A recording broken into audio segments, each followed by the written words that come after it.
Pemirsa, tahun 2024 akan segera berakhir dan Indonesia sebentar lagi akan memasuki gerbang tahun 2025. Rakyat Indonesia tentunya mengharapkan segala yang terbaik di tahun baru ini dan harapan ini ditumpukan pada pemimpin baru Republik Indonesia, Presiden Prabowo Subianto dan Wakil Presiden Gibran Rakabuming Raka. Prabowo Subianto dan Gibran Rakabuming Raka terpilih menjadi Presiden dan Wakil Presiden Republik Indonesia setelah mengalahkan paslon nomor urut 1 Anies Baswedan dan Muhaimin Iskandar dan paslon nomor urut 3 Ganjar Pranowo dan Mahfud MD. Komisi Pemilihan Umum RI secara resmi telah menetapkan pasangan calon Presiden Wakil Presiden RI nomor urut 2 Prabowo Subianto Gibran Rakabuming Raka. Presiden dan Wakil Presiden terpilih dengan perolehan suara sebanyak 96.214.691 dari total suara sah secara nasional sebanyak 164.227.475.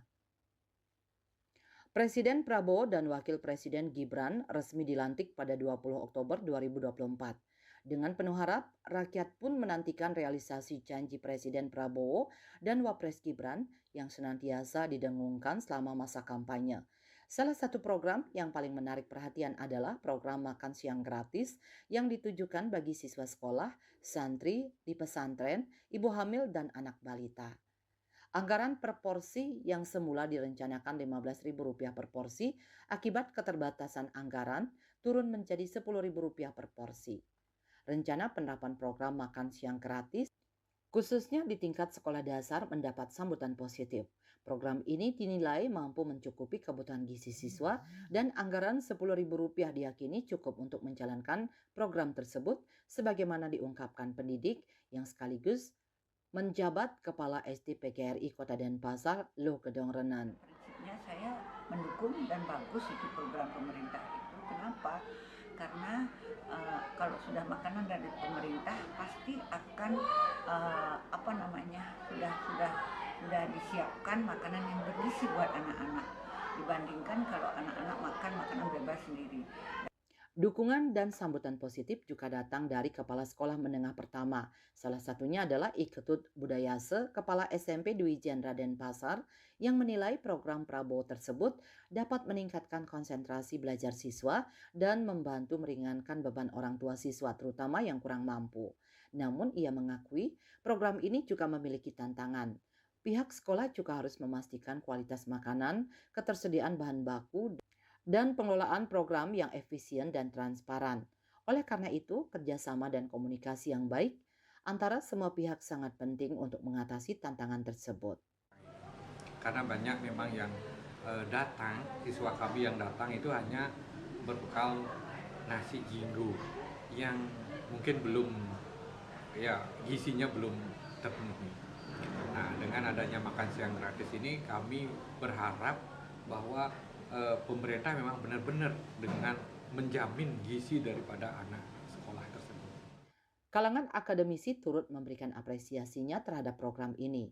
Akademisi Iputu Tuni Sukabawalandra menyebut program makan bergizi gratis merupakan suatu program yang sangat mulia, terutama dalam mewujudkan generasi emas 2045. Meskipun anggaran program ini Rp10.000 per porsi, pihaknya optimis biaya tersebut mampu memberikan gizi yang cukup bagi anak-anak. Menurut pandangan saya ini satu investasi yang luar biasa dari Pak Prabowo terhadap rakyatnya, ya, bahwa ke depan nanti anak-anak inilah yang akan menjadi penerus bangsa ini menuju Indonesia Emas, ya, 2040 itu. Jadi ini program yang sangat mulia ini. Pihaknya menambahkan persoalan pengawasan masih menjadi salah satu tantangan dalam mewujudkan program ini dengan baik. Hal senada disampaikan sesama akademisi yaitu I Gusti Bagus Artanegara.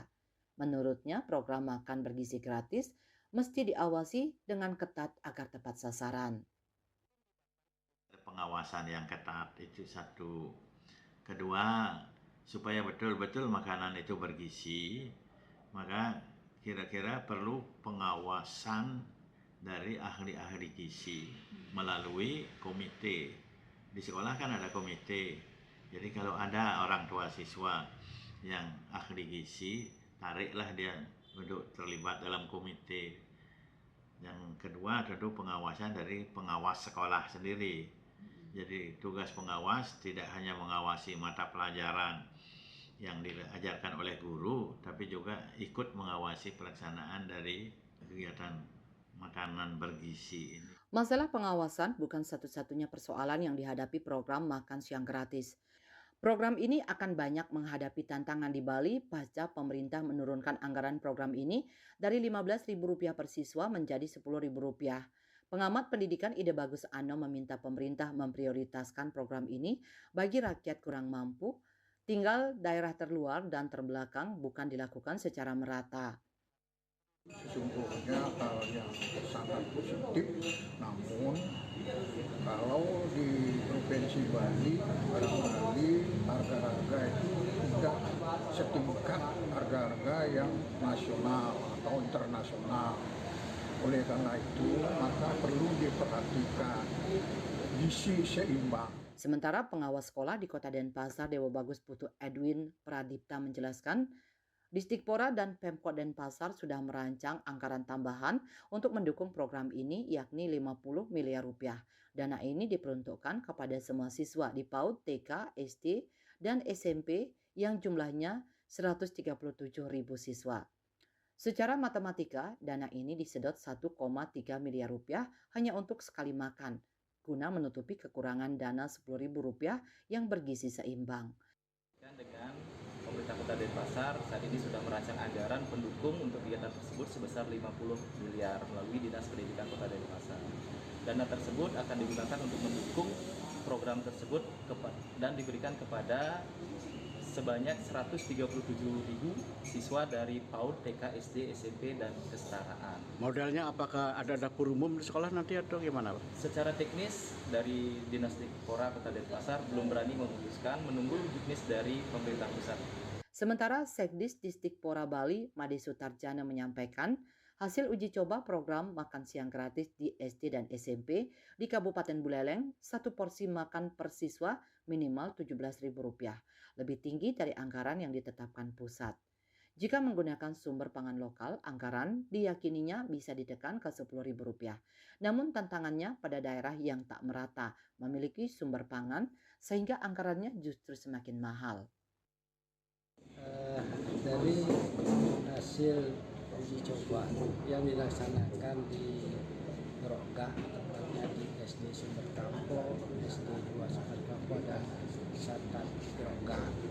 Ini kegiatan uji coba itu berjalan dengan lancar karena melibatkan banyak stakeholder dari PKK desa, perangkat desa, termasuk dari Dinas Lingkungan dan bekerjasama dengan Pemkab Buleleng. Pemerintah telah melakukan simulasi pelaksanaan program makan bergizi gratis di ratusan titik di Indonesia. Makan bergizi gratis disebut akan mulai diimplementasikan pada Januari 2025 dengan menyasar 3 juta anak pada tahap awal.